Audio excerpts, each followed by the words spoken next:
బద్రీనాథ్, కేదార్నాథ్ ఆలయ ట్రస్ట్ కీలక నిర్ణయం.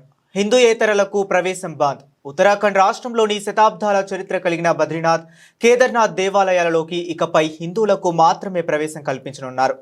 చార్ధామ్ దేవాలయాలలో హిందూయేతరులకు ప్రవేశాన్ని నిషేధించాలని ఆలయ నిర్వహణ సంస్థ ప్రతిపాదించింది. త్వరలో జరగబోయే కేదార్నాథ్, బద్రీనాథ్ ఆలయ కమిటీ కేబీటీసీ బోర్డు సమావేశంలో ఈ ప్రతిపాదనలను ఆమోదించనున్నారు. కేబీటీసీ చైర్మన్ హేమంత్ ద్వివేది ఈ విషయంపై మాట్లాడుతూ, ఈ రెండు ఆలయాలతో పాటు కమిటీ పరిధిలోకి వచ్చే ఇతర దేవాలయాల్లోనూ ఇదే నిబంధన వర్తిస్తుందని తెలిపారు.